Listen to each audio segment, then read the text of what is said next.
Fala, Fernão. Beleza? Como quem tá falando? Sou eu, Cristóvão Colombo, o conquistador. Já tô a caminho. Isso mesmo. Pras Índias. Como é que é? Se eu fiz cálculo matemático? Que mané cálculo matemático, Fernão? Não preciso disso não. Eu conheço um atalho, molezinha. Não, pode me esperar tranquilo que eu chego antes de 93. Beleza? Abraço. Matemática, eu, hein? Deixa o vento me levar, vento leva eu. Roda a vinheta.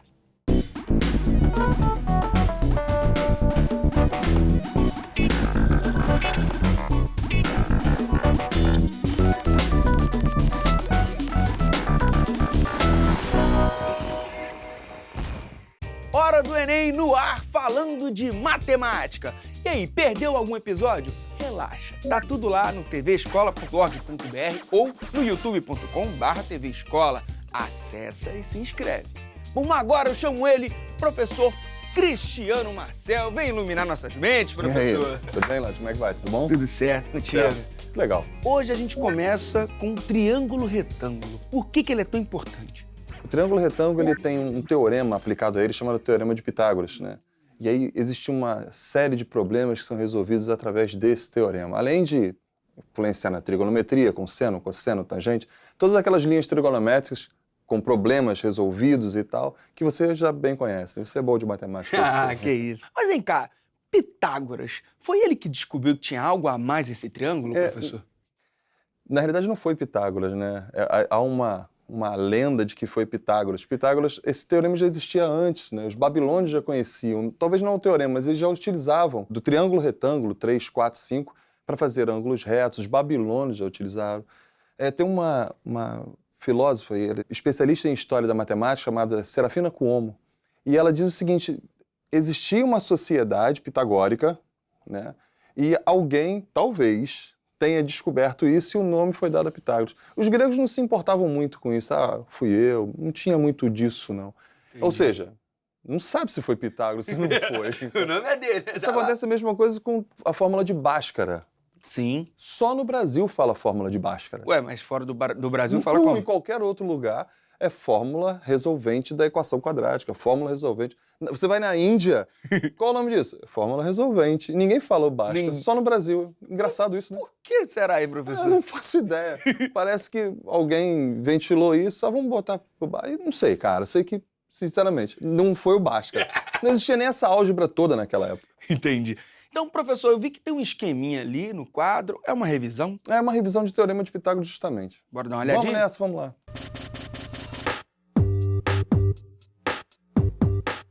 Quando a gente fala de Teorema de Pitágoras, a gente tem que pelo menos entender como é que ele surge, né? Então, eu peguei um quadradão aqui, e desse quadradão eu peguei esse lado aqui, esse pedacinho que eu vou chamar de B e C. Dividi todos esses lados com as mesmas medidas, B e C. B e C. B e C.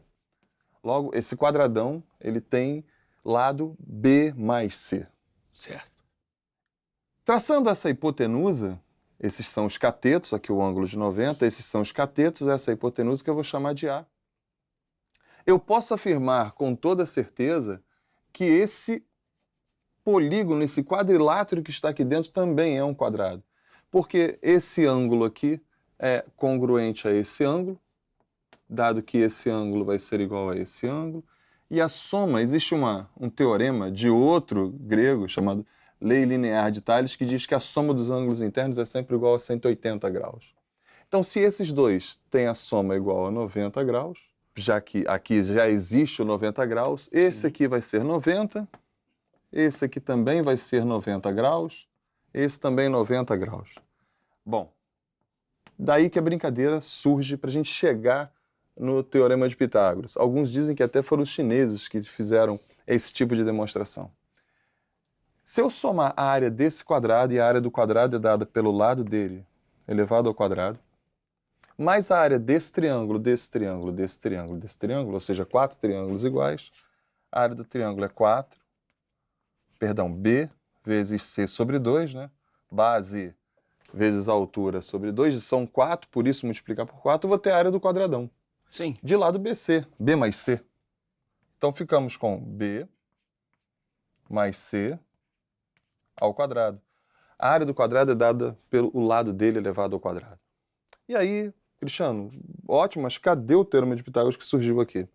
Aqui eu coloco A ao quadrado e aqui eu vou simplificar esse 4 com esse 2. Vamos ter 2BC. Do outro lado, a gente aprende lá no 8º ano um produto notável que chama o quadrado da soma. Acho que todo mundo já tem uma passagem por isso, né? Que é o quadrado do primeiro, mais 2 vezes o primeiro vezes o segundo, mais o quadrado do segundo. Lange, aqui está a igualdade. Qual é o termo que apareceu desse lado e desse lado? B ao quadrado não, C. Só quem apareceu foi quem? BC. Aqui, vai embora. O que sobrou do 2BC. lado de cá? O A ao quadrado, que é igual a B ao quadrado. Mais C ao quadrado. Ou seja, o quadrado da hipotenusa é igual à soma dos quadrados dos catetos. Professor, mais algum ponto aqui a ver? Vamos colocar assim, esse triângulo aqui, pelo menos, que é o triângulo chamado, a gente costuma chamar de triângulo pitagórico, ele atende o teorema de Pitágoras e, olha, vou te falar, nos concursos, no próprio Enem, em geral, né, eles aparecem demais, esses catetos, 3, 4 e hipotenusa 5. Se não cai 3, 4, 5, cai 6, 8, 10, proporcional a ele. Sim. 9, 12, 15. Mas, poxa, Cristiano, mas não dá para calcular? Dá. Mas lembrando que, a gente sempre comenta isso aqui, né? Existe um espaço muito pequeno para a resolução de questão.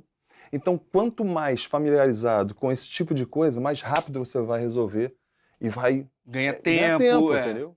O nome é Teorema de Pitágoras. Tem 2 consequências que a gente tem que saber. Na realidade, a gente tem que saber tanta coisa. O quadrado possui 4 lados iguais. Deixa-me colocar aqui lado L e lado L. A gente vai chamar isso de corolário, que é uma consequência do Teorema de Pitágoras.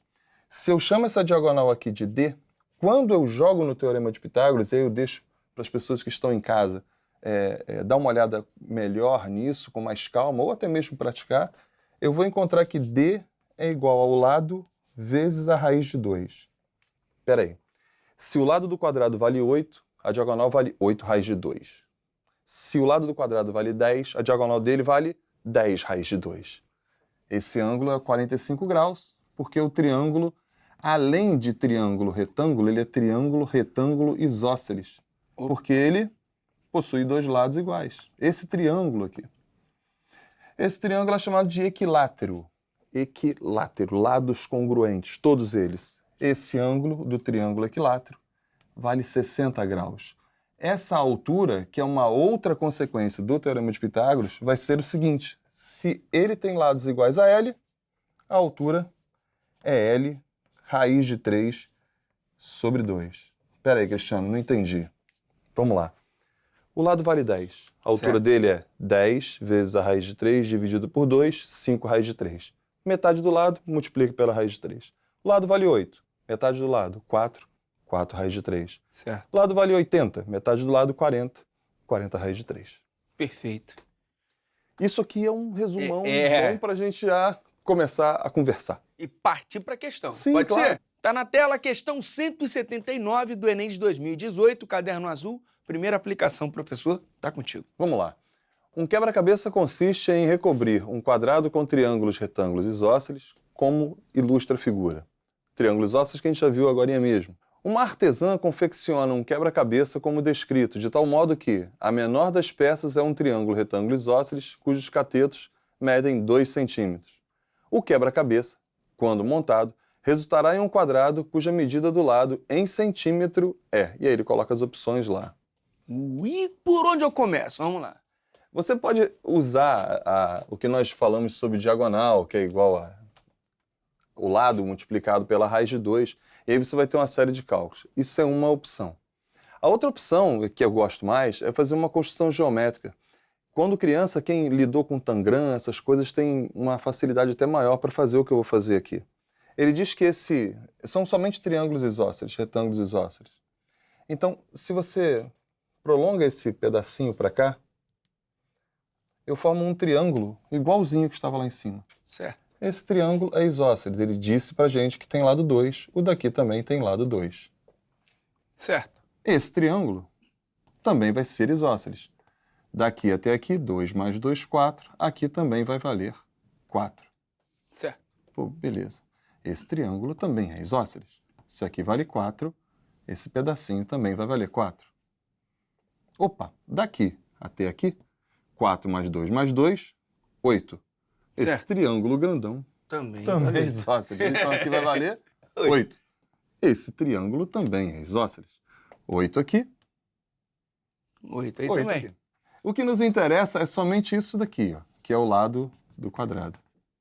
2 mais 4, 6 mais 8, 14. 14, letra A. E A acabou. Não, é sério mesmo? É isso aí? É sério. Não- Nossa! Você pode até usar o lado, raiz de 2 e tal, mas como eu te falei, lembra? 3 minutos para fazer a questão. Vamos embora resolver logo Do isso. melhor jeito possível. Melhor jeito possível. E é isso aí. Professor, tinha alguma possibilidade do candidato derrapar nessa questão? Pelas opções, ele fica talvez meio... Não sei, eu não lembro de ter feito um cálculo que desse algum distrator ali, um 12, um 7 raiz de 2, ou aquele 6 mais 4 raiz de 2. Eu não me lembro de ter feito. Mas a gente nunca sabe o que passa pela cabeça do candidato nervoso, com aquela pressão em cima dele no momento da prova. É. E aí eles podem se equivocar num cálculo e acabar...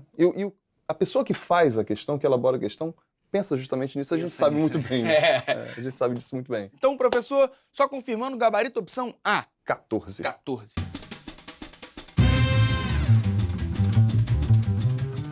Professor, o que mais os candidatos precisam saber sobre geometria plana? Nossa, muita coisa. Toda a parte de geometria plana, de áreas, de teorema de Pitágoras, aquela parte que se refere à trigonometria, é muito importante, porque são problemas contextualizados, na maioria das vezes, que você tem que estar preparado, né?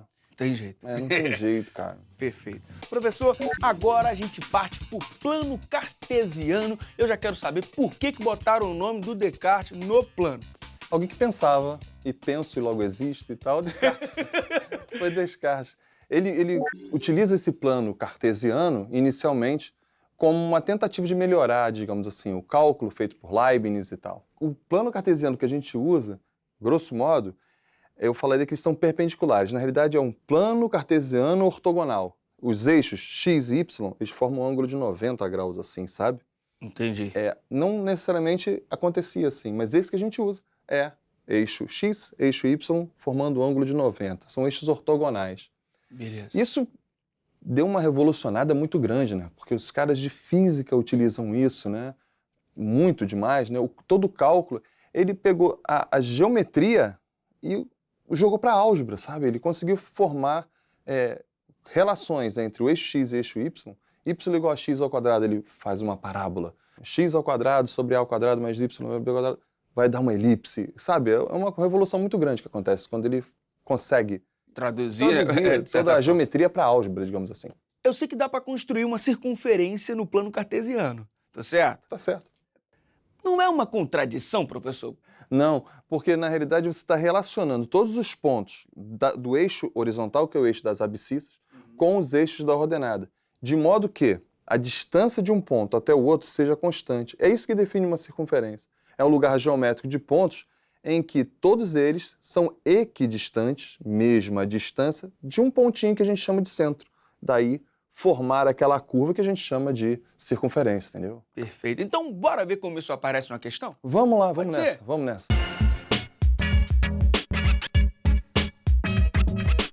Questão 139 do Enem de 2018, caderno azul, primeira aplicação. Sobre o sistema cartesiano, sistema cartesiano ortogonal, porque já entende-se que é sistema cartesiano ortogonal, Sim. considera-se uma malha formada por circunferências de raios com medidas dadas por números naturais e por 12 semi-retas com extremidades na origem, separadas por ângulos de π sobre 6 radianos, conforme a figura. Parei aqui rapidinho, Lange.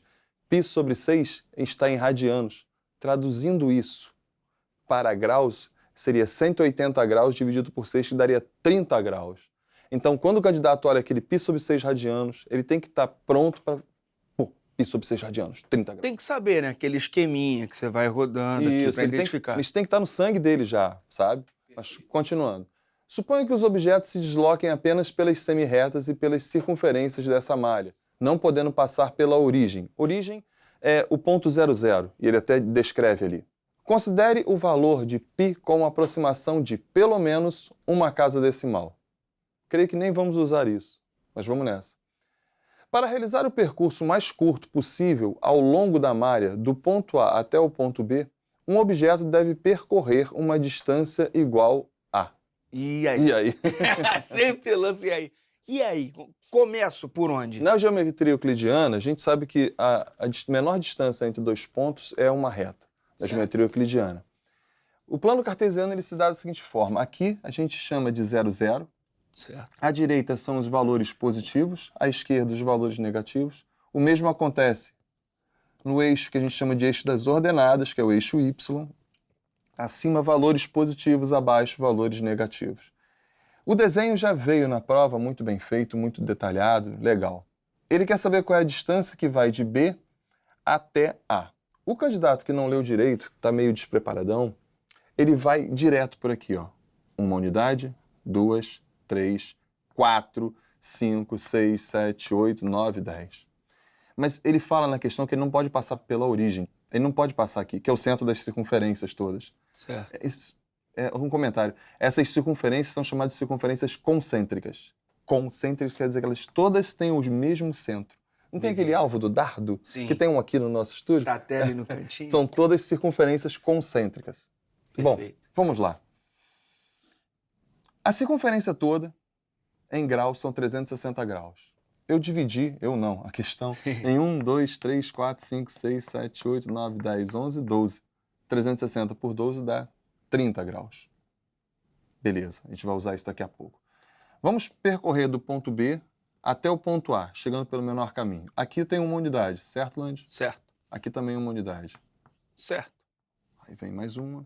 Eu não posso seguir por aqui que eu vou passar pela origem. E o problema não me deixa fazer isso. Aí eu vou nesse arco aqui, que eu ainda não sei, por enquanto, quanto mede. Isso aqui, vamos deixar para daqui a pouquinho. Mais uma unidade, outra unidade, outra unidade. 1, 1, 1, 1 e 1. Lange, até aí temos 1, 2, 3, 4, 5, 6, 7, 8. Já coloquei 8 aqui. Mas eu tenho que somar ainda a isso esse arco. O comprimento de uma circunferência é dado por 2 vezes π vezes o raio.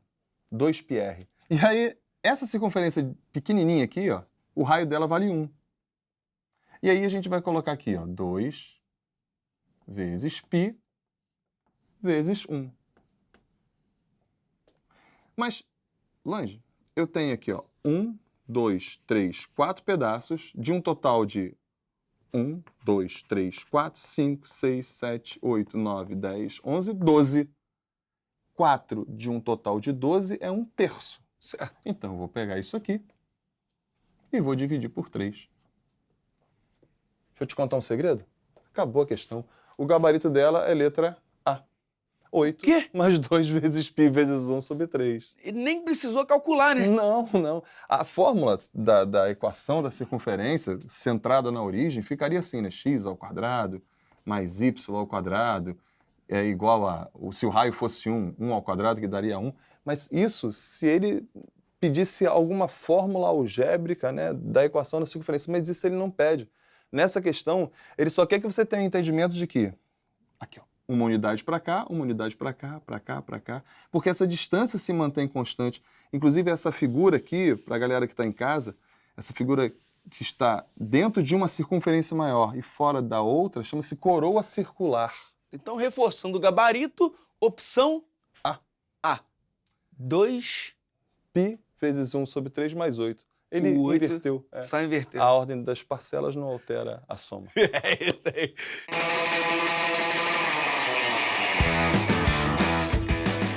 Uma questão como essa que a gente acabou de ver exige muita interpretação. Então, assim, como ficar craque nisso?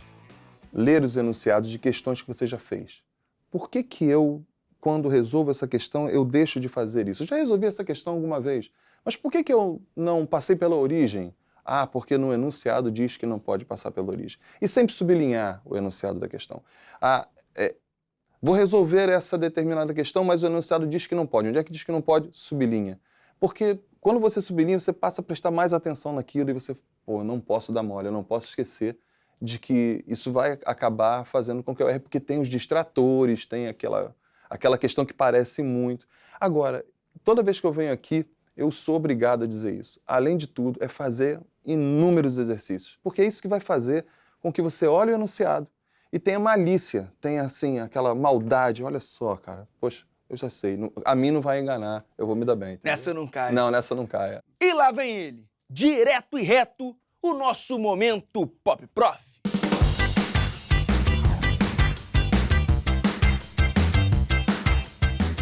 Professor, Sou eu. bora falar de interdisciplinaridade? Agora. Matemática e biologia. Sim. Qual é o diâmetro de uma circulação sanguínea? Não sei. Deixa eu Então, pensar um pouco. Isso. Não sei. Matemática e arte. Por que nós sempre pintamos o 7? Vivemos nos 4 cantos do mundo, pintamos o 7. Alguns têm um triângulo amoroso, círculos viciosos. Rapaz, é muita pergunta, é muita geometria, muito número. Não sei, cara. Pinta 7 ao cubo, 7 à quarta, né? Matemática e geografia. Vai. Qual é a distância de onde estamos até o raio? Da distância de onde estamos até o raio. É, o raio. O raio? Nossa Senhora! Essa foi muito ruim. Agora ele até foi boa, cara. Não. Você demorou pra Não, cá. demorei. E esse foi Cristiano Marcel aqui no nosso Momento Pop Prof.